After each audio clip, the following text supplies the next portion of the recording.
First video I'm going to do is how to process the petitions for personal protection orders. I'm going to be looking down in my notes so I don't forget anything, so forgive me if it's not perfectly delivered from a teleprompter. So personal protection orders are obtained by petition, and normally you'd come into the county clerk's office or the court clerk's office, you'd get the forms there, you'd fill them out, you'd turn them in, they'd be assigned a case number, and they would be sent to a judge for review. During the time of court closure during this pandemic, however, we've adopted a slightly different process to make sure that petitions for personal protection orders can be reviewed. So there are two ways to get them reviewed at this time. First is the paperwork can be dropped off in person at the courthouse. There is a drop box inside the lobby, so you would need to come during regular business hours. There's court security there, so they would direct you as to where to drop off the paperwork.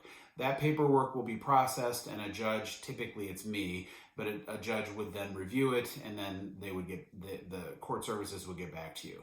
The more common and probably the easier way to do it, however, that does comply with the governor's orders to shelter at home, shelter in place, would be to do this online. So let me tell you how to find the forms.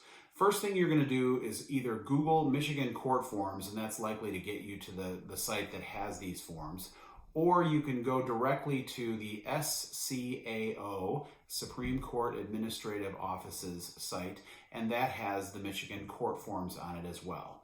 You're going to look up personal protection orders, and there are a number of them. The most common PPOs are domestic relationships. So that's where there's been a romantic relationship, whether it's ongoing or it's over, whether someone has lived with someone, so it could be a romantic relationship or it could be a family relationship. You might have a child in common.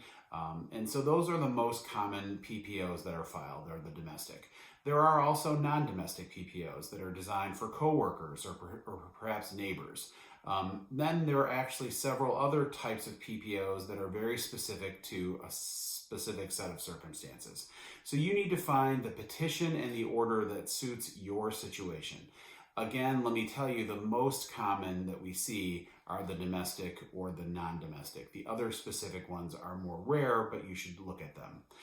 You're going to download both the petition and the order.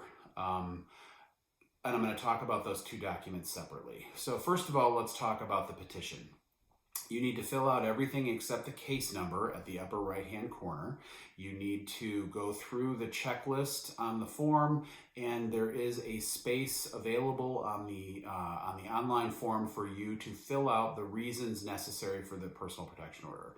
Another way to do this is to simply handwrite or type on a blank piece of paper your narrative request. So this is an opportunity for you to tell me or another judge why you need a personal protection order.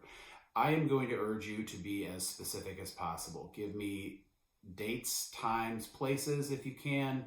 Give me specific quotes that the person has said to you. Maybe they've threatened you or they're harassing you. So I need it to be as detailed as possible. The other thing that you may do is also copy other information that you would like myself or another judge to look at. Excuse me.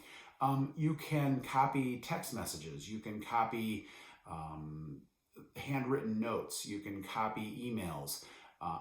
I or another judge only need necessary things. So you don't need to copy 75 pages of texts. You don't need to copy 75 emails. But the relevant things where the person is directly making you feel that you are potentially in harm's way, those are the documents or the other attachments that I would need to see. So after you filled out the petition and you've included the answers to the questions about why you need the personal protection order, and if necessary, you've included some attachments, what you need to do then is fill out a proposed order. That's also part of the form packet.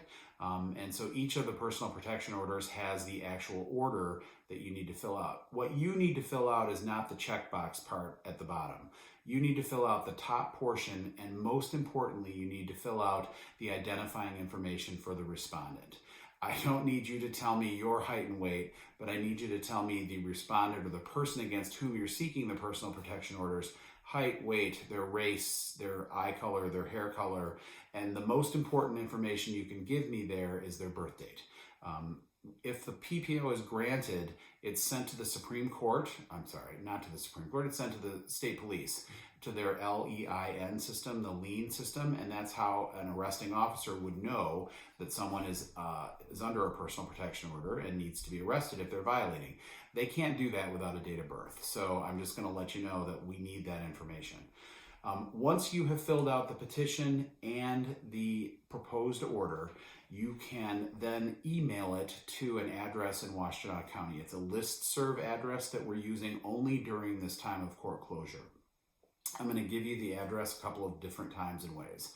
First, I'll just give it to you. It's l-ppo@washtenaw.org. Again, that's L for listserv-ppo for personal protection order at Washtenaw, which is our county.org. And I'll give it to you one more time. It's l-ppo@washtenaw.org.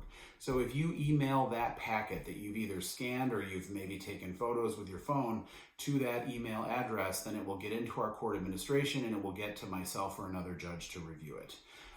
What you need to do is include on a cover sheet or somewhere on the petition an email address or a telephone number where we can get a hold of you. Sometimes the petitioners want to keep their information confidential, and if that's the case, then there needs to be some way for us to get a hold of you, or you will need to contact at that same email address sometime within 24 hours a request for a status update. So if it's not confidential address information, go ahead and put your email address or your phone number on a cover sheet so that we can get a hold of you. But if it is confidential and for safety's sake you need to remain confidential, then you'll need to follow up with an email to make sure we've gotten it and where it is in the process. Our turnaround time on this is about 24 hours. The statute requires this, and even during the court closure, that's what we're doing because this is one of the designated emergency services.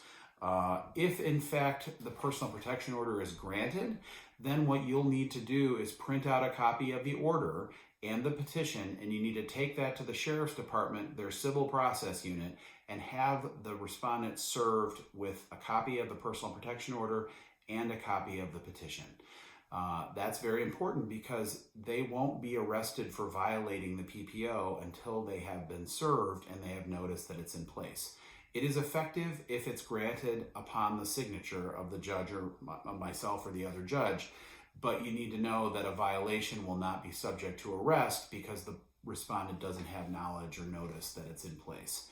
So if it is granted, then you can go ahead and have that served, and then the respondent will be able to request a hearing if they wish to at some point when the court reopens. If the personal protection order is denied, then when the court reopens, you may file a request or a motion to have the matter heard before the court. This is important because these PPOs are, if they're granted without a hearing, and that's kind of a difficult situation from a constitutional standpoint and a personal rights standpoint. That means that a judge, myself, has granted an order against somebody without that person having to give their side of the story. So they're rare that they're granted on an ex parte or on the petition basis, but if it happens, then it needs to be served on the other party. If it doesn't happen, it doesn't mean that I or another judge doesn't believe you. And when the courts reopen, you may request a hearing and proceed with your evidence, and then I or another judge will make that decision. So this is not meant to scare you away from the court. It's meant to just explain the process so that if it's not granted on an ex parte basis or on the petition, then you may request a hearing when the court reopens. One thing that is unique to this time period, normally you would not have the opportunity to simply refile your petition if it's been denied by the court from the petitioner on an ex parte basis. In this case, however, if you feel that you didn't include enough information or specific enough information and I or the other judges don't grant it, you may refile it with more information. That is unique to this time period because normally you would just schedule the hearing. But in this case, if you felt that there wasn't enough information attached so that I or another judge could make the decision, then you can go ahead then and resubmit it with more information. That's basically the process for the petitions at this time. If there are more questions, you may reach out in that LPPO listserv email with a question, but basically that's how you get the petitions filed. I do want to just give you some resources, however, in this area. Safe House is our domestic violence shelter. They are still working and operable during this government closure. So if you have a domestic violence situation and you need assistance, they have advocates there who can help with the process. They are invaluable and you should consult with them. There's other agencies, legal services, private attorneys that are still operating during this time, and you should use lawyers as much as possible because they know how to operate during normal court proceedings as well as during the court closure. You should rely on church or family or friends for advice and support and safety during this time. But as far as the process, this is how you get your personal protection order petition handled.